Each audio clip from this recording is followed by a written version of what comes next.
क्या आप आईएएस की तैयारी कर रहे हैं और कोचिंग इंस्टीट्यूट्स को 2.5 लाख तक की फीस नहीं पे करना चाहते? अगर हाँ, तो 22,500 रुपए में घर बैठ के स्टडी IQ के पेनड्राइव कोर्स के साथ आप आईएएस की तैयारी कर सकते हैं। आज ही विजिट करें studyIQ.com। नमस्कार दोस्तों, welcome to Study I Q में आपका स्वागत है। इस वीडियो में मैं लेकर आया हूं सितंबर महीने का योजना मैगजीन का डिस्कशन, जो कि है एम्प्लॉयमेंट और सेल्फ एम्प्लॉयमेंट पे, रोजगार और स्वरोजगार पे। काफ़ी इंपॉर्टेंट टॉपिक है आपके मेंस के लिए। और मेरा नाम है मोहित, मैंने इंजीनियरिंग की है IIT बॉम्बे से। मैं IAS मेंस और इंटरव्यू भी दे चुका हूं। आप मुझे फॉलो कर सकते हैं फेसबुक, ट्विटर और इंस्टाग्राम पे। मेरा हैंडल है जिंदल@मोहित। और आप मुझे अपने डाउट सजेशंस ईमेल भी कर सकते हैं mohit@jindal@gmail.com पे। दोस्तों, यहाँ पे मैं एक चीज़ और ऐड करना चाहूँगा। बहुत बच्चों की क्वेरीज आई हैं मेरे पास कि हम लेक्चर कहाँ से डाउनलोड करें। तो आप लोगों के लिए मैंने मार्च से लेके सितंबर तक की योजना, यानी कि ये वाली डिस्कशन भी फेसबुक पे डाल दी है। आप वहाँ से डाउनलोड कर सकते हैं ये सारे PDFs। ठीक है, तो ये हैं दोस्तों हमारे कुछ पेन ड्राइव कोर्सेज़। आप ऑर्डर कर सकते हैं और घर बैठ के तैयारी कर सकते हैं, जैसे state PSC, RBI exam, UPSC की, हमारे नए UGC नेट कोर्स और प्रोफेशनल कोर्सेज़ की। आप इनको ऑर्डर कर सकते हैं studyIQ.com पे। ये हैं हमारे नंबर्स, इन पे आप अपनी क्वेरीज भी पूछ सकते हैं। और ये है हमारा इंस्टाग्राम हैंडल टायरलेस सोल, इस पर आप हमें फॉलो कर सकते हैं और लाइव सेशंस भी सुन सकते हैं। तो दोस्तों, शुरू करते हैं आज के डिस्कशन से। सबसे पहले मैं आपको ये बताना चाहूँगा कि लाइवलीहुड क्या होती है। Livelihood basically it is a means of securing the necessities of life. Necessities of life क्या हैं? रोटी, कपड़ा और मकान। इनको सिक्योर करने के लिए अगर आपके पास मीन्स हैं तो उसको हम लाइवलीहुड बोलते हैं। तो इन सब चीज़ों को खरीदने के लिए आपको पैसा चाहिए। पैसा कहाँ से आएगा? या तो आप एम्प्लॉयड हैं, कहीं आप नौकरी करते हैं, या आप खुद एम्प्लॉयड हैं, आप सेल्फ एम्प्लॉयड हैं, आप कोई अपना बिजनेस या कंपनी को चला रहे हैं। ठीक है, तो लाइवलीहुड सिक्योर करने के ये दो तरीके हैं। ठीक है, अब मैं एक चीज़ बताना चाहूँगा। एम्प्लॉयमेंट के संदर्भ में दो वर्ड्स यूज़ किए जाते हैं, वर्क फोर्स और लेबर फोर्स। इसमें अंतर क्या है? वर्क फोर्स बेसिकली वो लोग हैं जो कि एम्प्लॉयड लोग हैं। ठीक है, जिनको एम्प्लॉयमेंट मिली हुई है, उनको हम वर्क फोर्स बुलाते हैं। ठीक है, और जो लेबर फोर्स है, अगर एम्प्लॉयड लोगों में आप वो लोग भी जोड़ दें जो कि एम्प्लॉयमेंट ढूंढ रहे हैं, जो कि अनएम्प्लॉयड हैं, ठीक है, तो हम लेबर फोर्स बोलते हैं। तो labour force is basically bigger than the work force. Work force वो जो काम कर रहे हैं, लेबर फोर्स वो जो काम कर रहे हैं और जो काम ढूंढ रहे हैं। ठीक है, और ये जो आप PR देख रहे हैं, ये बेसिकली पार्टिसिपेशन रेट है। तो work force participation rate is the number of employed people divided by the total population of the nation, and labour force participation rate is employed plus unemployed persons divided by total population. ठीक है, तो अगर आप employed unemployed में वो लोग जोड़ देंगे जो कि एम्प्लॉयमेंट ढूंढ नहीं रहे हैं, मतलब वो एम्प्लॉयबल एज के हैं, 15 से 60 की उम्र के बीच के हैं, लेकिन वो एम्प्लॉयमेंट ढूंढ नहीं रहे हैं, तो उन तीनों को मिला के हम उनको वर्किंग एज पॉपुलेशन भी बोलते हैं। ठीक है, वर्किंग एज पॉपुलेशन।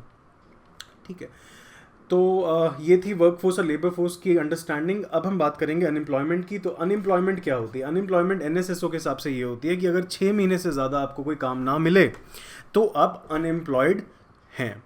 ठीक है, तो ये कुछ बेसिक कॉन्सेप्ट्स थे। अब हम देखेंगे कुछ बेसिक डेटा पे। तो डेटा ये है NSSO 2011-12 का। NSSO पब्लिश करता है MOSPI, ministry of statistics and programming implementation. ठीक है, तो NSSO 2011 का डेटा क्या कहता है?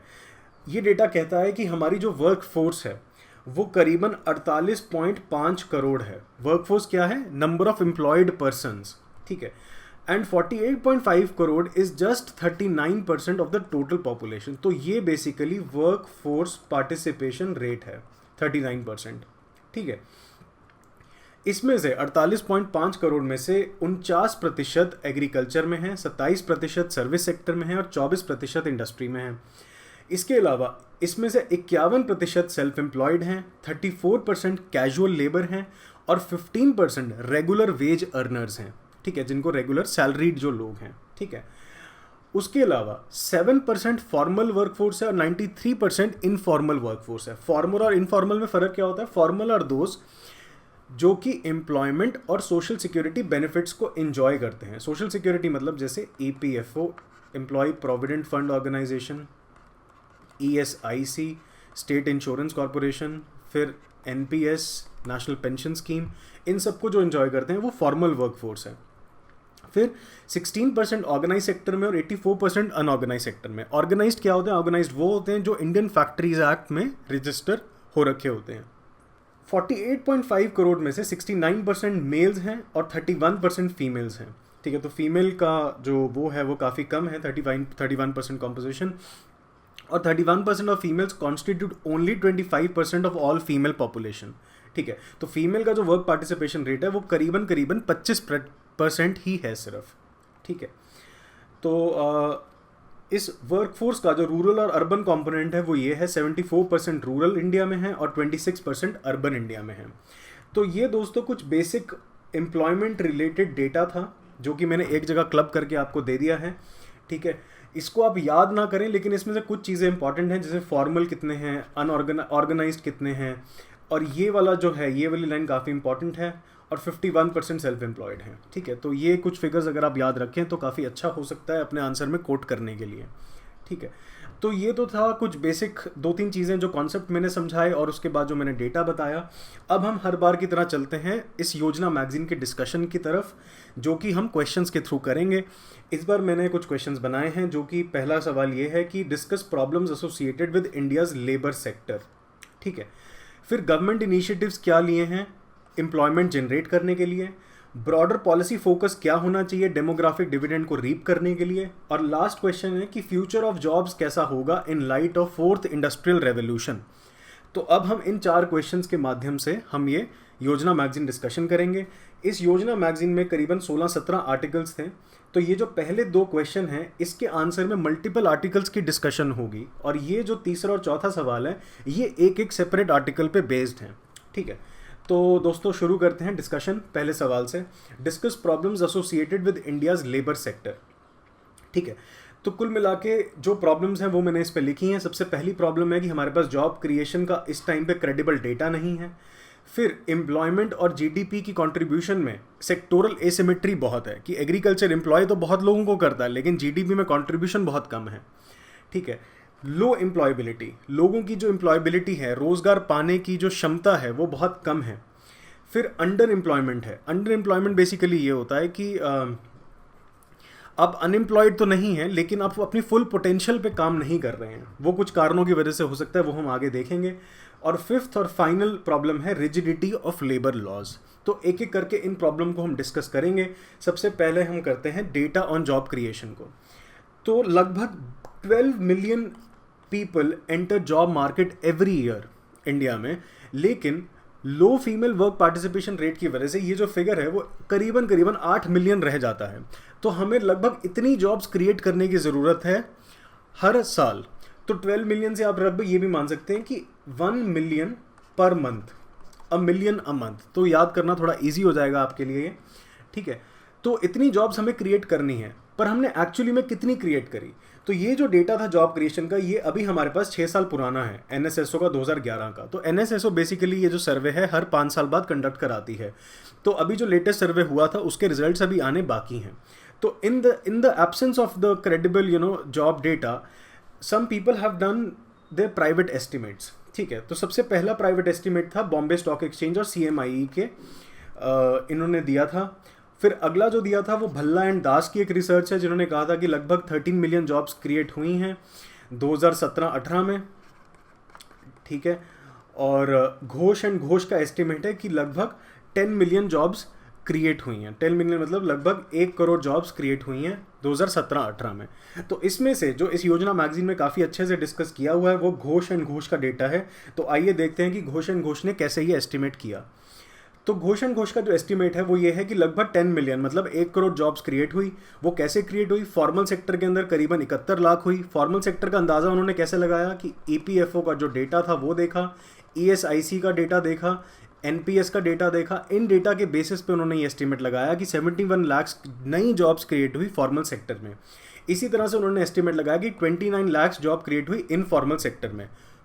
अब इनफॉर्मल सेक्टर के एस्टिमेट्स लगाना डिफ़िकल्ट है, तो इन्होंने उसकी एब्सेंस में क्या किया कि जो हमारे प्रोफेशनल्स हैं उनका इन्होंने एस्टिमेट लगाया कि उन्होंने करीबन 9 लाख जॉब क्रिएट की। तो इनका अजम्पशन था कि जैसे चार्टर्ड अकाउंटेंट है, एक average chartered accountant 20 jobs create करता है, एक डॉक्टर 5 और एक लॉयर 3। तो इस तरह से इन्होंने कुछ एस्टिमेट लगाया है कि 9 लाख जॉब्स क्रिएट की हैं प्रोफेशनल्स ने। ठीक है, इसी तरह से ट्रांसपोर्ट सेक्टर में करीबन 20 लाख जॉब क्रिएट हुई हैं। ट्रांसपोर्ट सेक्टर में वो नई टेक्नोलॉजी जॉब्स भी आ गई हैं, जैसे ऊबर और ओला के जो ड्राइवर पार्टनर्स हैं, ठीक है, जो खाना डिलीवर करते हैं वो वाले जो ड्राइवर्स हैं वो सब, जो तो नई स्टार्टअप्स जो जनरेट कर रहे हैं ट्रांसपोर्ट सेक्टर में जॉब्स। और उसके अलावा जो ट्रक्स जो चलाते हैं, है ना, वो उन सब की जो नई जॉब्स क्रिएट हुई हैं उनका एस्टिमेट लगभग 20 लाख लगाया है घोष एंड घोष ने। तो 20 + 9 29 लाख, 29 + 71 लाख, लगभग 1 करोड़। ठीक है, तो 1 करोड़ नई जॉब्स क्रिएट हुई। तो घोष एंड घोष का ये कहना है कि इंडिया में जॉब प्रॉब्लम इतनी नहीं है जितनी इंडिया में वेज प्रॉब्लम है, कि लोगों को वेजेस नहीं मिलते, वेजेस बहुत कम मिलते हैं, कि जॉब्स की जो क्वालिटी है वो ज़्यादा अच्छी क्वालिटी नहीं है। तो बहुत सारे लोग 15 से 20 हज़ार रुपये प्रति महीने की नौकरी कर रहे हैं और वो मोस्टली इनफॉर्मल इकोनॉमी सेक्टर की जॉब्स हैं। तो ये ज़्यादा बड़ी कंसर्न है, ना कि जॉब प्रॉब्लम। ठीक है, तो ये एक इंपॉर्टेंट कंक्लूजन है घोष एंड घोष की रिसर्च का। लेकिन फिर भी हमें एक अच्छा क्रेडिबल जॉब डेटा जो है वो हमें चाहिए ये एस्टिमेट लगाने के लिए कि हमने एक्चुअली में कितनी जॉब्स क्रिएट करी। ठीक है, तो इसके लिए सरकार ने ये डिसाइड किया है कि अर्बन एरियाज़ में क्वार्टरली सर्वे होगा और रूरल एरियाज़ में एनुअल सर्वे होगा एम्प्लॉयमेंट का। ठीक है, तो ये 2018-19 से होना शुरू हो जाएगा। ठीक है, तो जब ये होना शुरू हो जाएगा तो हमारे पास काफ़ी अच्छा डेटा जो है, उसकी जो क्वालिटी है डेटा की काफ़ी अच्छी होगी और हम अपनी पॉलिसी का जो डिज़ाइन है वो ज़्यादा बेटर बना पाएंगे। ठीक है, तो ये तो थी कुछ डेटा ऑन जॉब क्रिएशन के अंदर कुछ बातें कि इसमें प्रॉब्लम्स क्या हैं कि हमारे पास डेटा नहीं है, और जो डेटा है जैसे घोष एंड घोष का उसकी भी हमने डिस्कशन करी। अब हम चलते हैं अगली प्रॉब्लम की ओर, जो कि है sectoral asymmetry in employment GDP. तो ये जो आप दो टेबल देख सकते हैं, इसमें जो ऊपर वाला टेबल है वो ये बताता है कि हर सेक्टर की जीडीपी में कंट्रीब्यूशन क्या है इंडिया में, चाइना में और यूएसए में। ये डेटा 2014 का है और उसका कंपैरिजन है 1951 से इंडिया के लिए। और जो नीचे वाला टेबल है वो ये बताता है कि हर सेक्टर की, एग्रीकल्चर, इंडस्ट्रियल सर्विसेज की एम्प्लॉयमेंट में क्या शेयर है, कितने लोग एम्प्लॉय करते हैं ये सेक्टर्स। तो इस टेबल को हम समझेंगे। 1951 में एग्रीकल्चर का जो शेयर था जीडीपी में वो बहुत ज़्यादा था, 53%। ये घटकर 18% हो गया 2014 में। लेकिन ये 18% जीडीपी जो शेयर है, ये अगर हम ये देखें कि एग्रीकल्चर एम्प्लॉय कितने लोगों को करता है तो 51% लोगों को एम्प्लॉय करता है। तो 51% लोग सिर्फ 18% जीडीपी क्रिएट करते हैं। तो ये जो इम्बैलेंस है, ये जो एसिमेट्री है वो काफ़ी ज़्यादा है। अगर आप इसको कंपेयर करें सर्विस सेक्टर से, सर्विस सेक्टर के अंदर सिर्फ 37% लोग एम्प्लॉयड हैं, लेकिन वो 58% जीडीपी में कंट्रीब्यूट करते हैं। तो जाहिर सी बात है कि काफ़ी तेज़ी से ग्रो करने वाला और हाई प्रोडक्टिविटी सेक्टर है ये। ठीक है, और इंडस्ट्री में ये जो फिगर्स हैं वो हैं 24% जीडीपी में कंट्रीब्यूशन और 12% एम्प्लॉयमेंट में कंट्रीब्यूशन। ठीक है, तो ये तो था डेटा इंडिया का। अगर हम ये देखें कि मैच्योर और एडवांस्ड इकोनॉमीज क्या कर रही हैं, तो चाइना की इकोनॉमी में एग्रीकल्चर का शेयर सिर्फ जीडीपी में 10% है, यूएसए का सिर्फ 2% है। और कमाल की बात यह है कि 2% जो शेयर है वो सिर्फ 0.7% पॉपुलेशन से आ रहा है। यूएसए में सिर्फ 0.7% लोग ही एग्रीकल्चर में काम करते हैं। उसके अलावा इंडस्ट्री और सर्विसेज में 80% और 20% लोग काम करते हैं, और जीडीपी में भी शेयर लगभग उतना ही है, 80 और 20।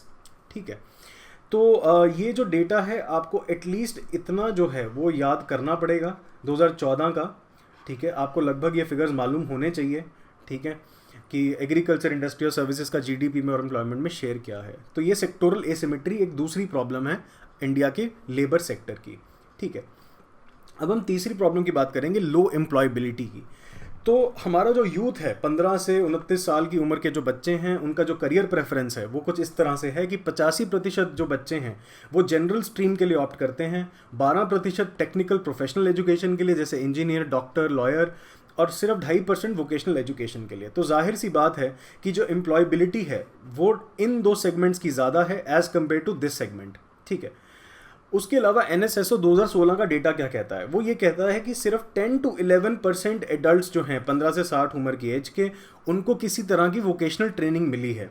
उसमें से भी सिर्फ 2.2% को फॉर्मल मिली है और 8.6% को इनफॉर्मल मिली है। तो आप देख सकते हैं कि वोकेशनल ट्रेनिंग के लेवल्स भी इंडिया में कितने कम हैं। और इन सब कारणों की वजह से ये जो फिगर्स आप देख रहे हैं, हमारे यूथ की, हमारे जो लोगों की एम्प्लॉयबिलिटी जो है वो काफ़ी कम है। ठीक है, अब हम बात करेंगे फोर्थ प्रॉब्लम की, जो कि है अंडर एम्प्लॉयमेंट की प्रॉब्लम। तो अंडर एम्प्लॉयमेंट बेसिकली ये होती है कि आप अपनी फुल पोटेंशियल पे काम नहीं कर रहे। तो फुल पोटेंशियल पे आप काम कब नहीं करते, या तो जो आप काम कर रहे हैं उसमें आपकी ज़रूरत ही नहीं है या बहुत कम इनपुट की ज़रूरत है, या ये हो सकता है कि आप ओवर क्वालिफाइड हैं, आप जो काम है वो अपने लेवल का नहीं कर रहे हैं, ठीक है, या जो काम की अवेलेबिलिटी है वो सीजनल है, ठीक है, कभी कभी बीच में काम मिलता है कुछ टाइम के लिए, तो इस तरह की अंडर एम्प्लॉयमेंट होती है। तो डिस्गाइज्ड अनएम्प्लॉयमेंट जैसे हैं कि एग्रीकल्चर में फॉर एग्जांपल इंडिया के अंदर एक फार्म के अंदर मान लो वो एक फार्म एक जाना देख सकता है, तो हो सकता है कि इसके आगे जो बच्चे हों फार्मर के वो भी इसी फार्म पे काम करें, तो होगा क्या कि एक फार्म जो कि एक बंदा देख सकता था वो अब 4 लोग देखेंगे, तो ये एक डिस्गाइज्ड अनएम्प्लॉयमेंट है, ठीक है। फिर सीजनल अनएम्प्लॉयमेंट है, ये भी इंडियन एग्रीकल्चर में देखी जा सकती है क्योंकि हमारा जो एग्रीकल्चर है वो मानसून ड्रिवन है, ठीक है, तो मानसून जो है वो जून से अक्टूबर के बीच में खूब आता है, तो एग्रीकल्चर के अंदर जो सीजनल जॉब क्रिएशन है वो इस दौरान होती है, ठीक है। और तो ये थी चौथी प्रॉब्लम अंडर एम्प्लॉयमेंट की। अब हम चलते हैं फोर्थ प्रॉब्लम पे, जो कि है रिजिडिटी ऑफ लेबर लॉज, ठीक है। तो हमारे जो लेबर लॉज हैं उनकी जो ओरिएंटेशन है that is more towards providing a secure job to the labour, ठीक है, तो ये इतना एम्प्लॉयर सेंट्रिक नहीं है जितना एम्प्लॉय सेंट्रिक है, ठीक है। तो इसकी वजह से क्या होता है कि जो एम्प्लॉयर्स हैं उनका एक ह्यूज कंप्लायंस बर्डन है कंपनीज पे, उनको 44 यूनियन लेबर लॉज और 150 से ज़्यादा स्टेट लेबर लॉज, इनकी कंप्लायंस करने का बहुत ज़्यादा बर्डन है कंपनीज और एंटरप्राइजेस पे, ठीक है। उसके अलावा जो IDA है, IDA क्या है, इंडस्ट्रियल डिस्प्यूट्स एक्ट, जो कि बहुत इंपॉर्टेंट लेबर एक्ट है।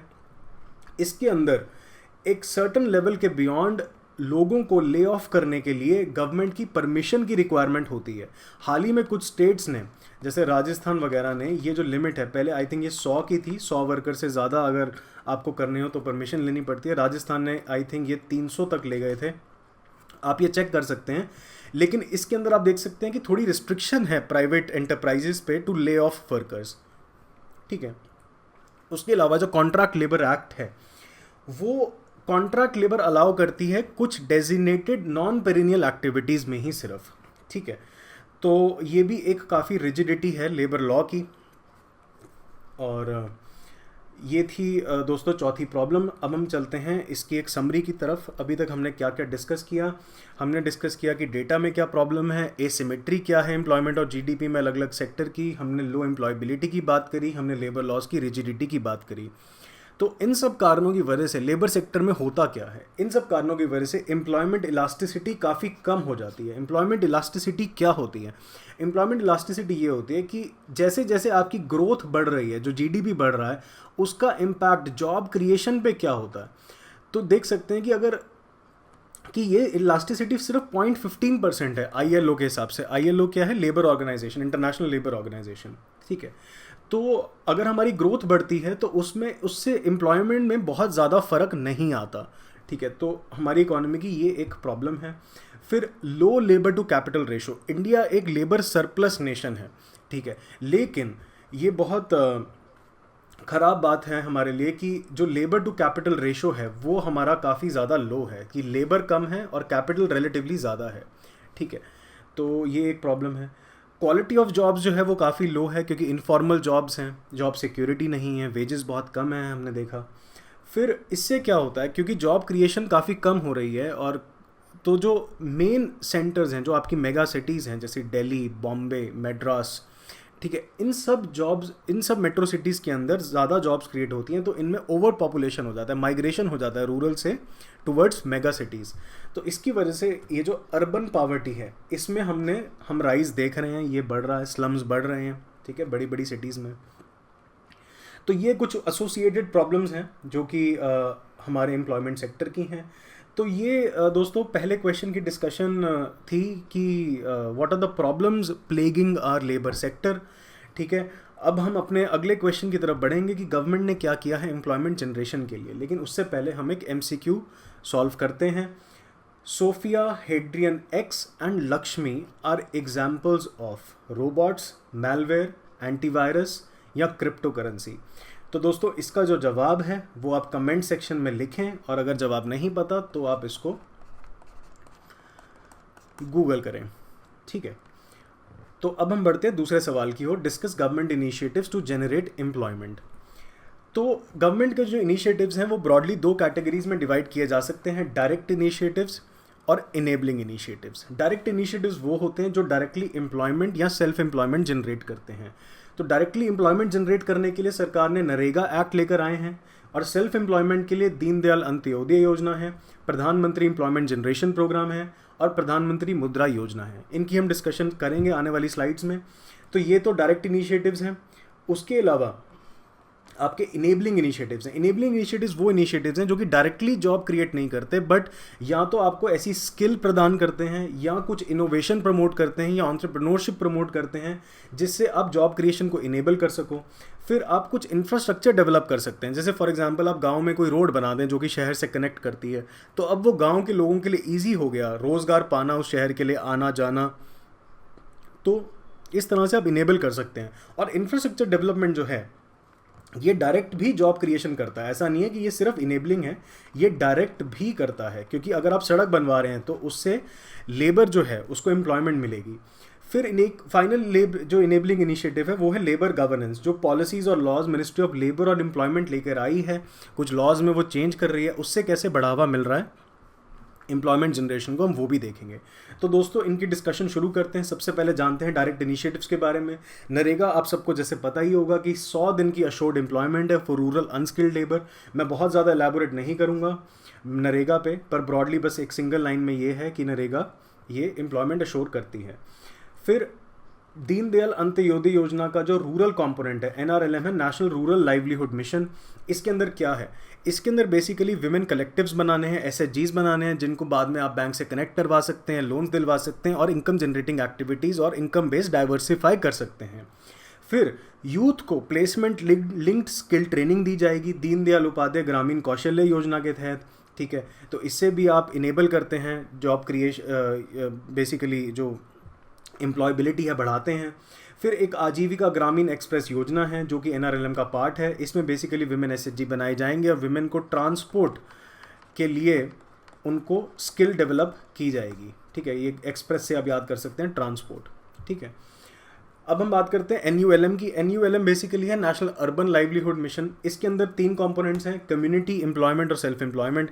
कम्युनिटी कंपोनेंट बेसिकली ये है कि 3 लेवल की ऑर्गेनाइजेशंस बनेंगी, SHGs बनेंगे जो कि कलेक्टिव्स होंगे लोगों के, फिर एरिया या स्लम लेवल फेडरेशंस बनेंगी और फिर एक सिटी लेवल लाइवलीहुड सेंटर्स बनेंगे। ठीक है, तो इस तरह से आप कम्युनिटी मोबिलाइजेशन करेंगे, उनको जोड़ेंगे, सोशल कैपिटल बनाएंगे। और एक एम्प्लॉयमेंट का कंपोनेंट है जिसमें आप स्किल ट्रेनिंग देंगे और प्लेसमेंट प्रोवाइड करवाएंगे। फिर सेल्फ एम्प्लॉयमेंट के लिए आप क्रेडिट सपोर्ट देंगे माइक्रो एंटरप्राइजेस, ताकि वो लोग सेटअप कर सकें।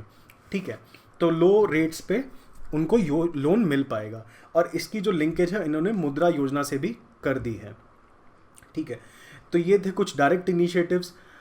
और जो और कुछ डायरेक्ट इनिशिएटिव्स हैं वो है प्रधानमंत्री एम्प्लॉयमेंट जनरेशन प्रोग्राम। इसके अंदर क्या है कि क्रेडिट लिंक्ड सब्सिडी है। जैसे आपको कोई अगर एंटरप्राइज छोटी सी कुछ चलाना हो कुछ भी, तो उसके लिए जो लोन है उसके इंटरेस्ट पे आपको सब्सिडी मिल जाएगी इस प्रोग्राम के तहत। ठीक है, तो ये सेल्फ एम्प्लॉयमेंट के लिए डायरेक्ट इनिशिएटिव है। उसके अलावा प्रधानमंत्री मुद्रा योजना है जिसमें 10 लाख तक के लोन मिलते हैं non corporate, non farm, micro and small enterprises. Non corporate का मतलब ये है कि जो कंपनीज नहीं हैं, जो कि मतलब पार्टनरशिप्स हैं या प्रोप्राइटरशिप्स हैं, ठीक है, उनको लोन्स मिलेंगे। और नॉन फार्म सेक्टर के लिए मिलेंगे और माइक्रो और स्मॉल के लिए मिलेंगे। माइक्रो और स्मॉल का जो साइज़ है वो MSME एक्ट के अंदर दे रखा है। हाल ही में सरकार ने उनको चेंज भी किया है, ये फिगर्स को टर्नओवर से डिफाइन होता है माइक्रो और स्मॉल।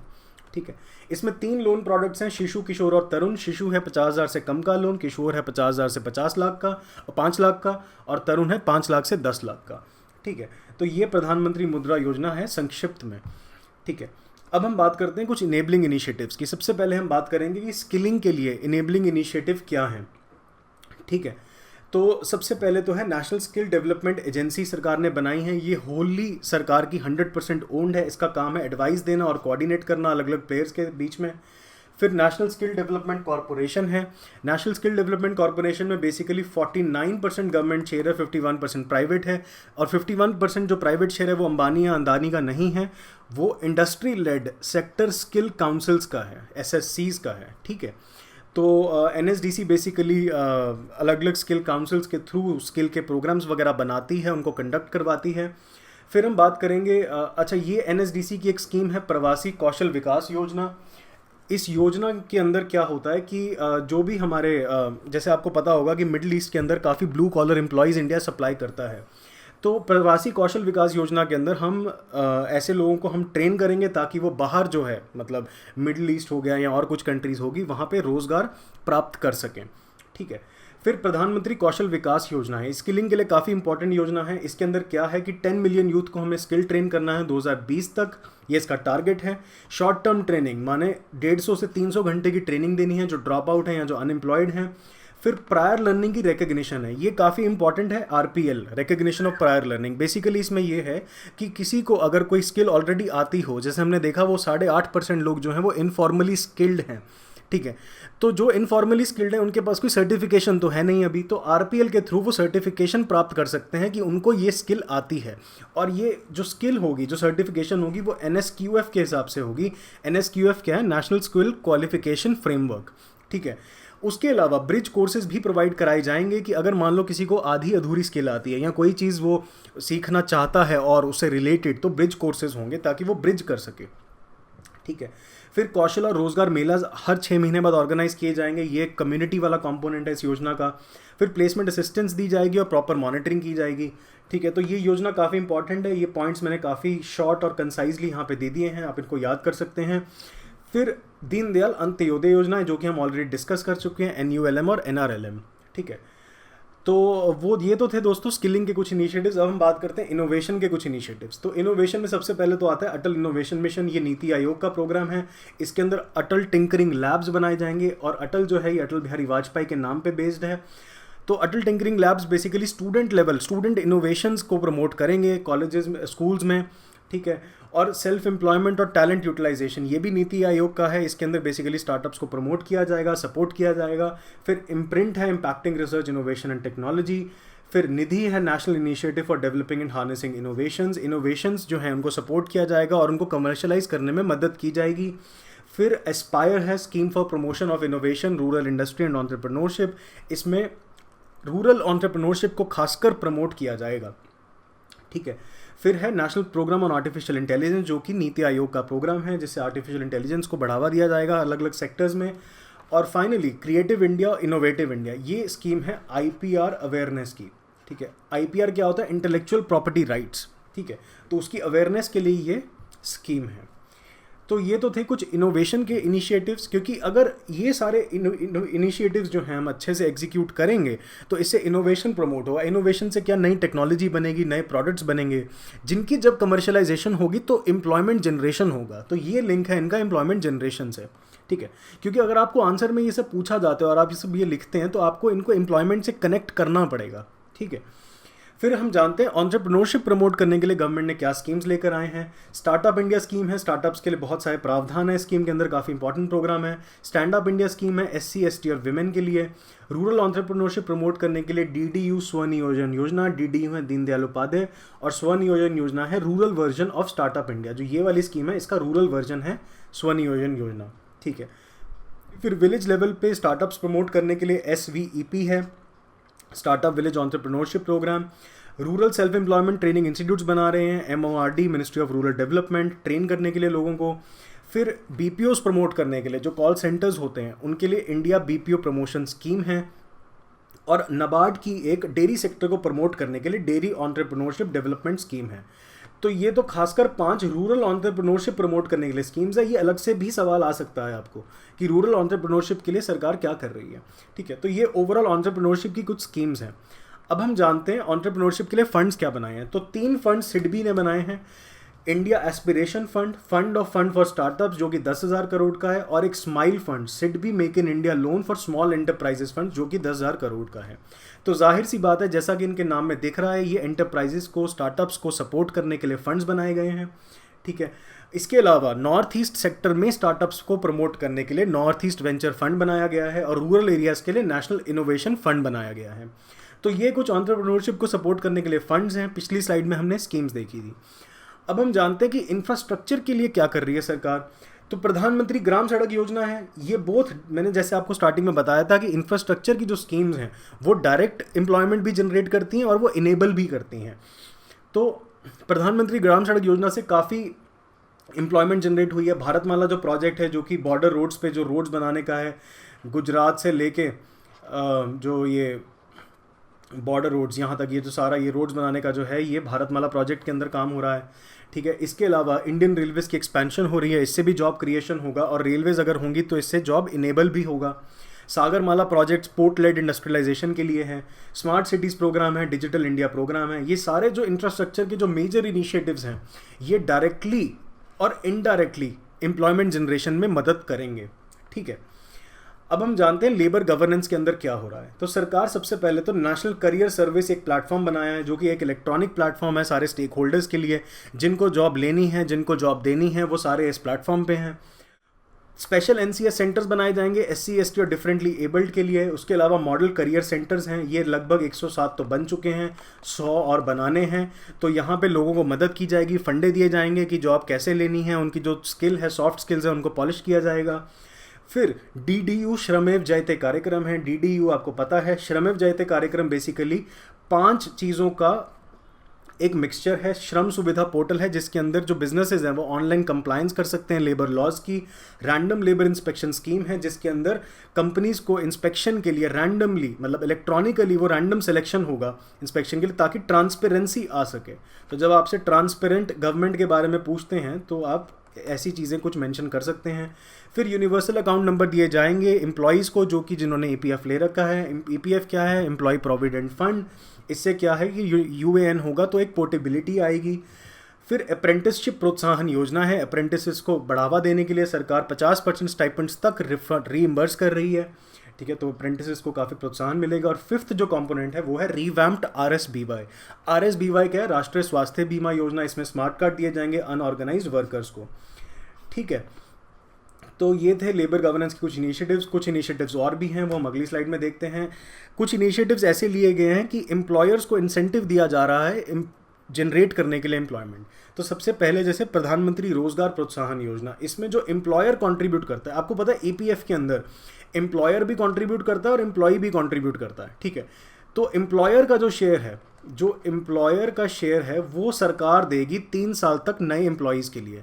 तो एम्प्लॉयर का जो शेयर है वो बच गया, उससे क्या होगा? उस पैसे से वो और एक्स्ट्रा जॉब्स क्रिएट कर सकता है। ठीक है, और एक ऐसी ही योजना टेक्सटाइल इंडस्ट्री के लिए स्पेसिफिकली है, प्रधानमंत्री परिधन रोजगार प्रोत्साहन योजना। ठीक है, ये सेम ही ऊपर वाली स्कीम है, बस ये टेक्सटाइल इंडस्ट्री के लिए है। फिर फिक्स टर्म एम्प्लॉयमेंट लेके आए हैं ऑल सेक्टर्स के लिए। पहले ये सिर्फ टेक्सटाइल इंडस्ट्री में था। फिक्स टर्म एम्प्लॉयमेंट क्या होती है? बेसिकली आप स्पेसिफिक शॉर्ट टर्म प्रोजेक्ट्स के लिए कॉन्ट्रैक्ट लेबर हायर कर सकते हैं, लेकिन वो जो आप हायर करेंगे उनके जो एम्प्लॉयमेंट के जो बेनिफिट्स हैं वो एट पार होंगे रेगुलर एम्प्लॉयज़ की तरह। तो ये काफ़ी इंपॉर्टेंट गेम चेंजिंग इनिशिएटिव है लेबर सेक्टर के लिए, फिक्स टर्म एम्प्लॉयमेंट। ये मैंने अपनी मार्च योजना के अंदर भी डिस्कस किया था, जो बजट पे थी, फिक्स टर्म एम्प्लॉयमेंट। फिर कॉर्पोरेट टैक्स, जो कंपनी का टर्नओवर 250 करोड़ से ज़्यादा है उनके लिए कॉर्पोरेट टैक्स जो है वो 25% कर दिया है। ठीक है, तो इससे क्या है कि इन 4 चीज़ों से एम्प्लॉयर्स को इंसेंटिव मिलेगा कि वो और जॉब क्रिएट करें। फिर इंडिया जो है, जो गवर्नमेंट है, वो 4 लेबर कोड्स लेके आ रही है। जैसे मैंने आपको बताया था कि 44 यूनियन लेबर लॉज हैं और बहुत सारे स्टेट लेबर लॉज हैं। तो यूनियन लॉज को हम क्लब कर रहे हैं 4 कोड्स में। Code on wages, code on social security, code on industrial relations, code on occupational safety, health and working conditions. तो इससे जो है काफ़ी क्लैरिटी, काफ़ी कंप्लायंस बढ़ जाएगी इससे। और कोड ऑन वेजेस जो है ये सरकार टेबल कर चुकी है। ठीक है, तो ये कुछ लीगल लेवल पे, जो लॉ के लेवल पे कुछ चेंजेस हैं गवर्नेंस में जो आ रहे हैं। ठीक है, अब हम बात करते हैं एमसीक्यू नंबर 2 की। संकल्प और स्ट्राइव, जो कि स्किल डेवलपमेंट की 2 स्कीम्स हैं, they are supported by which international institution?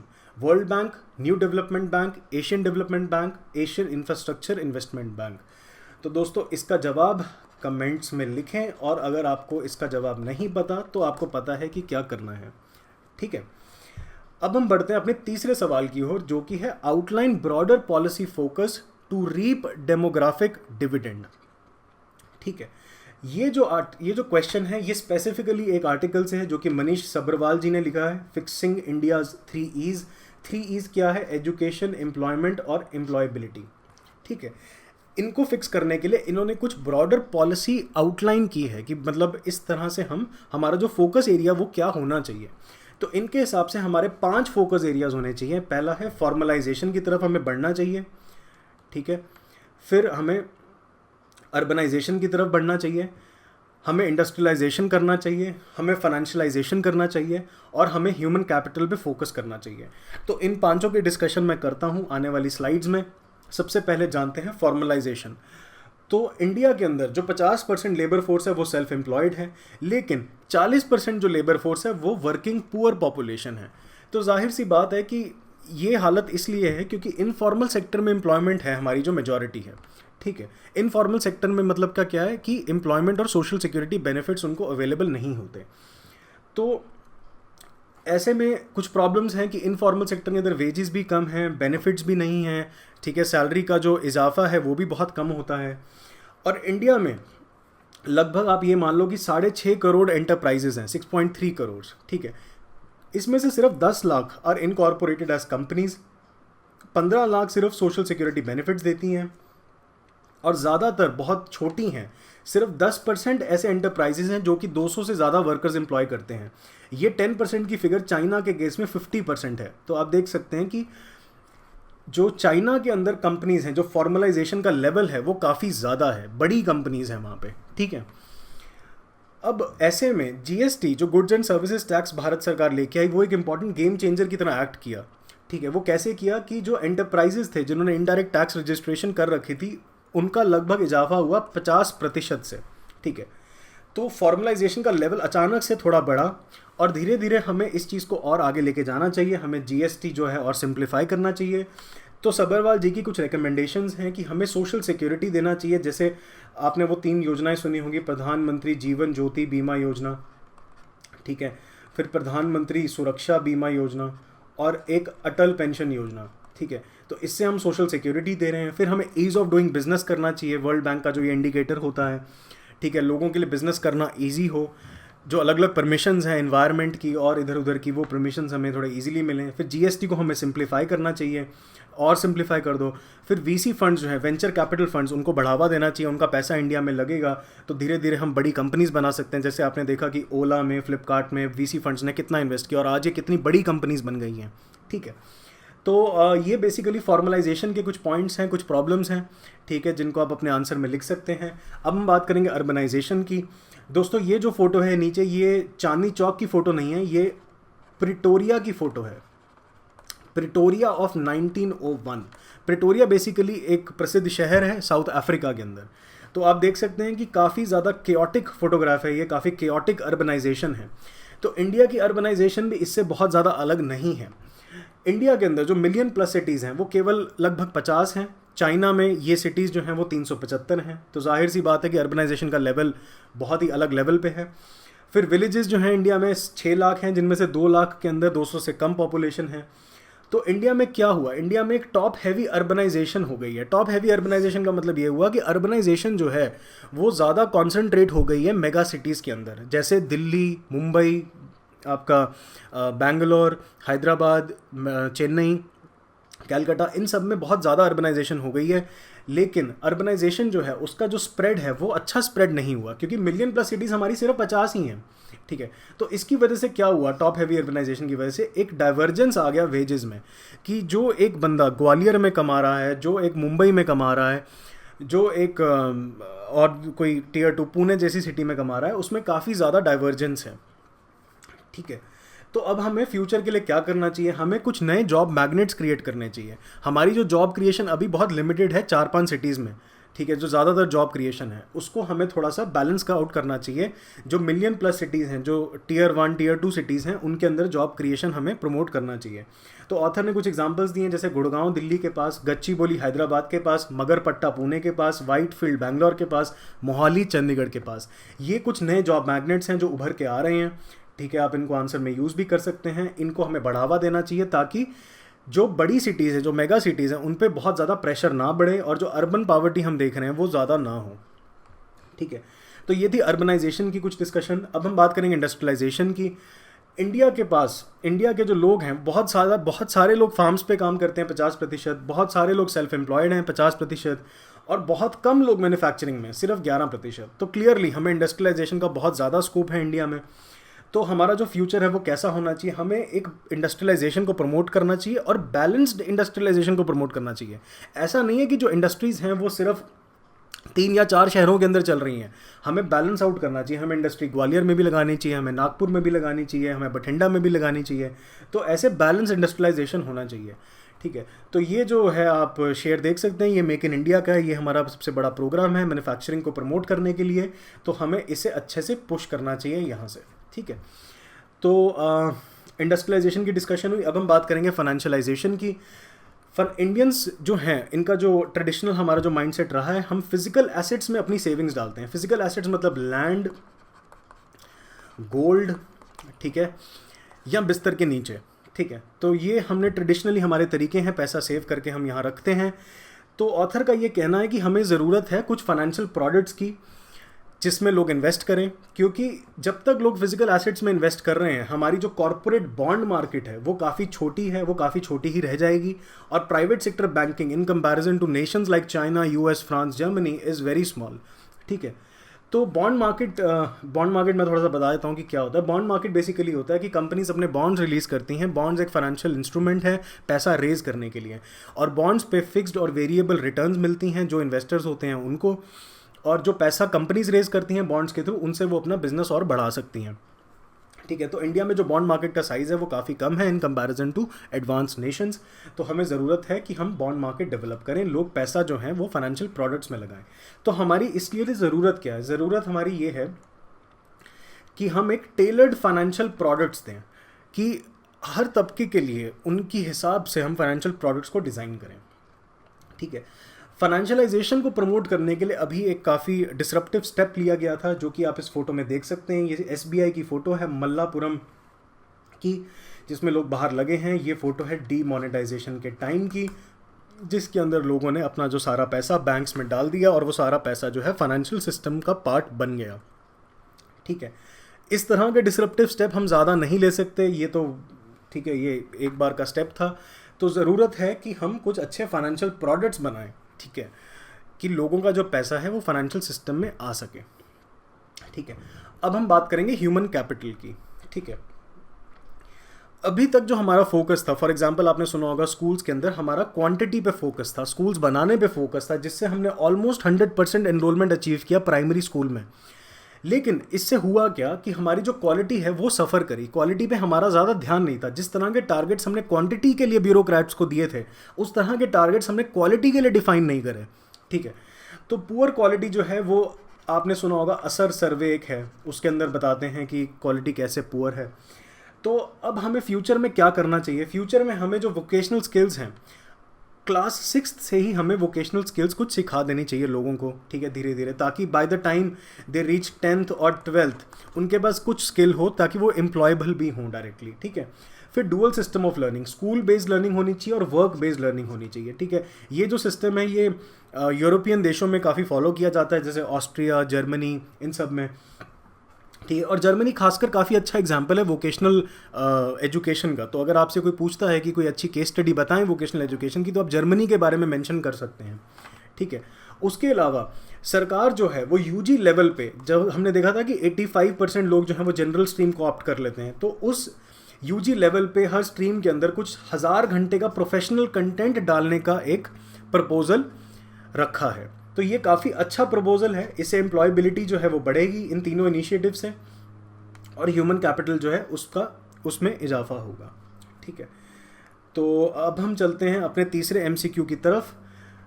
Open hand monument is in which Indian city? ये आप मॉन्यूमेंट अपनी ये फोटो में देख सकते हैं स्क्रीन पे, ये किस सिटी में है? गिफ्ट सिटी, ऑरोविल, चंडीगढ़ या लवासा? तो दोस्तों इसका जो आंसर है वो आप कमेंट सेक्शन में लिखें, और अगर इनमें से किसी सिटी के बारे में आपको नहीं पता तो आप ज़रूर गूगल करें, ठीक है। अब हम बढ़ते हैं अपने फाइनल क्वेश्चन की ओर। Discuss the future of jobs in light of 4th industrial revolution.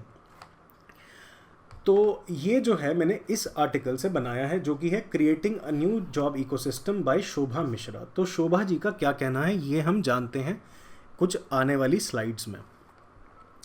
सबसे पहले हम जानेंगे कि 4th इंडस्ट्रियल रेवोल्यूशन होता क्या है। तो 4th IR जानने के लिए आपको ये तो पता ही होना चाहिए कि पहले 3 क्या थे। तो पहला जो इंडस्ट्रियल रेवोल्यूशन था वो 18वीं और 19वीं शताब्दी में आया, जब स्टीम इंजन, स्टीम पावर का जो है आविष्कार हुआ। फिर दूसरा इंडस्ट्रियल रेवोल्यूशन आया वर्ल्ड वॉर 1 से जस्ट पहले। वर्ल्ड वॉर 1 कब हुआ था? 1914 टू 1918, ठीक है। इससे पहले इलेक्ट्रिक पावर का आविष्कार हुआ, उसकी वजह से सेकंड इंडस्ट्रियल रेवोल्यूशन आया। थर्ड इंडस्ट्रियल रेवोल्यूशन लेके आया कंप्यूटर का एक सिलिकॉन चिप। जब कंप्यूटर्स आए, डिजिटाइजेशन बढ़ना शुरू हुआ, ठीक है, इलेक्ट्रॉनिक्स और आईटी बने, तो इन सब सेक्टर की वजह से थर्ड इंडस्ट्रियल रेवोल्यूशन आया। फोर्थ इंडस्ट्रियल रेवोल्यूशन जो हम अभी देख रहे हैं वो है बेसिकली फिजिकल, डिजिटल और बायोलॉजिकल स्पेस का फ्यूजन। तो इसको मैं आपको एक एग्जांपल के थ्रू समझाता हूँ। आप सबने इसके बारे में सुना होगा, फिटनेस बैंड्स के बारे में, ठीक है। फिटनेस बैंड्स बेसिकली ये होते हैं कि आप वॉच की तरह इन फिटनेस बैंड्स को आप बांध सकते हैं। ये जो बैंड्स हैं ये आपके जो बायोलॉजिकल पैरामीटर्स हैं, जैसे ब्लड प्रेशर कितना है, आपने कितना आप चले, कितना किलोमीटर कितने टाइम में चले, आपने कितनी कैलोरीज बर्न करी, इस तरह की चीज़ें जो हैं ये बैंड रिकॉर्ड करता है और आपको बताता है, ठीक है। और ये एक डिजिटल डिवाइस से कनेक्टेड है जिसके अंदर आप ये सारी डिटेल्स दे सकते हैं अपने मोबाइल की। तो आप देख सकते हैं इस एग्जांपल के अंदर कि कैसे फिजिकल, डिजिटल और बायोलॉजिकल स्पेस का फ्यूजन हो गया। तो ये इंटरनेट ऑफ थिंग्स आपने जो सुना होगा, ये उसकी एग्जांपल थी, फिटनेस बैंड जो था, ठीक है, कि चीज़ों में आपने डिजिटाइजेशन कैसे एम्बेड कर दी है, ठीक है। तो फोर्थ इंडस्ट्रियल रेवोल्यूशन का एक इंपॉर्टेंट कंपोनेंट है ऑटोमेशन। तो वर्ल्ड बैंक का ये कहना है कि जो ऑटोमेशन है, ठीक है, जैसे रोबोट्स हैं वो आपकी इंडस्ट्रीज़ में काम कर रहे हैं, ठीक है। एप्पल ने जो अभी अपनी एक फैक्ट्री लगाई है उसके अंदर बहुत हाई लेवल ऑफ ऑटोमेशन है, रोबोट्स काम करते हैं। अमेज़ॉन के वेयर हाउसेज में रोबोट्स काम करते हैं, ठीक है। तो इन सब की वजह से, ऑटोमेशन की वजह से जो जॉब्स हैं वो थ्रेटन हो रही हैं। तो इनका मानना है कि लगभग 69% of jobs in India are threaten due to automation. तो काफ़ी ज़्यादा हाई नंबर है। तो फ्यूचर की जो जॉब्स हैं वो किस तरह की होंगी? फ्यूचर में जॉब्स की जैसे कुछ एग्जांपल है, हमें 3D प्रिंटिंग के लिए टेक्नीशियंस चाहिए होंगे, हमें रोबोट को प्रोग्राम करने के लिए लोग चाहिए होंगे, हमें ब्लॉकचेन के आर्किटेक्ट चाहिए होंगे, AI रिसर्च साइंटिस्ट, AI क्या है? आर्टिफिशियल इंटेलिजेंस, इसके रिसर्च करने के लिए साइंटिस्ट चाहिए होंगे, वायरलेस नेटवर्क स्पेशलिस्ट चाहिए होंगे। तो ये आप कुछ देख सकते हैं कि फ्यूचर जॉब प्रोफाइल्स कुछ इस तरह की दिखेंगी, ठीक है। तो इसके लिए हमें करना क्या पड़ेगा? इसके लिए हमें लोगों को रीस्किल करना पड़ेगा, हमें अपस्किल करना पड़ेगा, ठीक है। नई नई स्किल्स सिखानी पड़ेंगी, जो एग्जिस्टिंग स्किल्स हैं उनको और एक्सटेंड करना पड़ेगा और अच्छे से उनको नई नई चीज़ें सिखानी पड़ेंगी। और हमें 3 तरह की स्किल्स खासकर चाहिए होंगी, कॉग्निटिव स्किल्स चाहिए होंगी, प्रोसेस बेस्ड स्किल्स चाहिए होंगी और IT स्किल्स चाहिए होंगी, ठीक है। तो ये कुछ फ्यूचर की डिमांड है। फ्यूचर में जब जॉब्स क्रिएट होंगी तो हमें ये सब चीज़ें करनी पड़ेंगी, ठीक है। तो दोस्तों ये थी सितंबर महीने की योजना की डिस्कशन और मेरा नाम है मोहित। और इस लेक्चर को, इस PPT को आप डाउनलोड कर सकते हैं मेरे फेसबुक पेज से। उसका ID है jindal@mohit और मुझे सजेशन अपने ईमेल कर सकते हैं jindal@mohit@gmail.com पे। तो दोस्तों अगर आपको ये वीडियो अच्छा लगा तो आप इसको लाइक करें, स्टडी IQ चैनल को सब्सक्राइब करें। इस वीडियो को मैं कैसे अच्छा बना सकता हूँ आप मुझे अपने डाउट्स, सजेशंस ईमेल कर सकते हैं। और जल्दी ही मिलेंगे अक्टूबर महीने की योजना की डिस्कशन। तब तक के लिए all the best. Thank you very much.